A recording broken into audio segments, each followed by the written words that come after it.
ఎక్కువ చూస్తే అందరూ మ్యాక్రోన్యూట్రియన్స్ మీద ఎక్కువ కాన్సన్ట్రేట్ చేస్తున్నారు. నేను ఎంత కార్బోహైడ్రేట్ తింటున్నాను, ఎంత ప్రోటీన్ తింటున్నాను, ఎంత ఫ్యాట్ తింటున్నానని చూస్తుంటారు కానీ చాలా తక్కువ మంది మైక్రోన్యూట్రియన్స్ మీద ఫోకస్ చేస్తారు.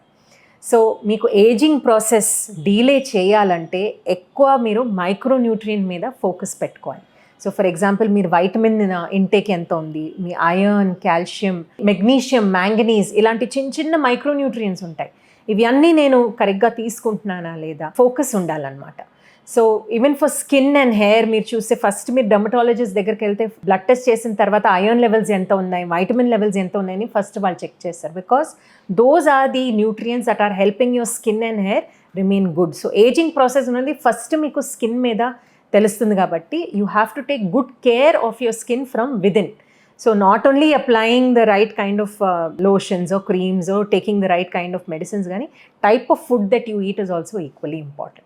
So micronutrients మీద ఫోకస్ చేసినప్పుడు ఈ మధ్య మీరు చూస్తుంటారు ఈ గుమ్మడికాయ గింజలు, సన్ఫ్లవర్ గింజలు, అవిసె గింజలు ఇవి అన్నీ చాలా ఎక్కువ వచ్చాయి ఇప్పుడు మార్కెట్లో. ఎందుకంటే అది చిన్న క్వాంటిటీలో తీసుకున్నా కూడా మీకు ఎక్కువ మైక్రోన్యూట్రియన్స్ ఇస్తాయి. ఎంత అవుతుందంటే ఒక రోజులో అట్లీస్ట్ ఒక టేబుల్ స్పూన్ ఆఫ్ సీడ్స్ మీరు మిక్స్ చేసుకొని ఇదర్ లైట్గా కచంపుచ పౌడర్ లాగా చేసుకుని మీ ఫ్రూట్స్ తినేటప్పుడు దానిపైన వేసుకోవడం, లేదంటే పెరుగు తినేటప్పుడు దానిపైన వేసుకోవడం, అలా ఒక 1 టేబుల్ స్పూన్ పర్ డే తీసుకుంటే it will make sure micronutrients మీకు ఏమేమి అవసరమో అవి వస్తాయన్నమాట మీకు. అండ్ అపార్ట్ ఫ్రమ్ దాట్ ఇప్పుడు దాకా what ever we have discussed, ఇప్పుడు ఫ్యాట్ కంటెంట్ మీరు ఎసెన్షియల్ ఫ్యాటీ యాసిడ్స్ మీద ఎక్కువ ఫోకస్ చేసి సాచురేటెడ్ ఫ్యాట్ తగ్గించేసి బాదాం పప్పులు, అక్రోట్ ఇలాంటి నట్స్ అవి అన్నీ తింటే ఇవి అన్నీ మీకు మంచిదన్నమాట. సో డీప్ ఫ్రైడ్ ఐటమ్స్ మీద కొంచెం ఫోకస్ తగ్గించేసి ప్రోటీన్ అండ్ ఈ మైక్రోన్యూట్రియన్స్ మీద కొంచెం ఫోకస్ పెంచి just moderate amount of carbohydrate, మరీ ఎక్కువ కార్బోహైడ్రేట్, మరీ తక్కువ అండ్ కంప్లీట్ నో కార్బోహైడ్రేట్ కాదు, but just moderate amount of carbohydrate తీసుకుంటే all this together along with exercising regularly.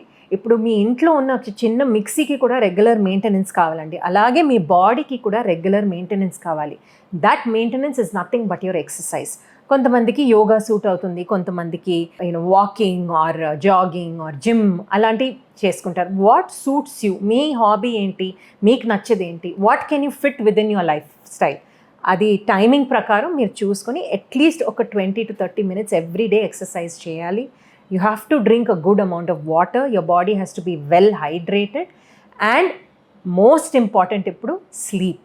You have to make sure you get your beauty sleep అని దానికోసమే ఆ పేరు ఉందండి. మీకు మంచి నిద్ర పడితే డెఫినెట్లీ మీ స్కిన్, హెయిర్, మిగతా అన్ని ఆర్గన్స్ అని బాగా పనిచేస్తాయి బాడీలో, డీటాక్సిఫికేషన్ మంచిగా అవుతుంది అండ్ ఏజింగ్ ప్రాసెస్ కూడా డీలే చేయవచ్చు. The lesser amount of good sleep or deep sleep you get, the more amount of stress your body faces.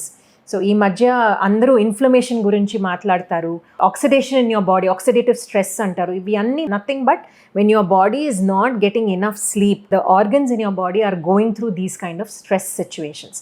So ఆ స్ట్రెస్ మీరు తగ్గించాలంటే మంచి నిద్రపోవాలి. సో మినిమం ఒక 7 to 8 hours నిద్రపోతే డెఫినెట్గా మీకు ఆ ఏజింగ్ ప్రాసెస్ కూడా డీలే చేయడానికి అవుతుంది.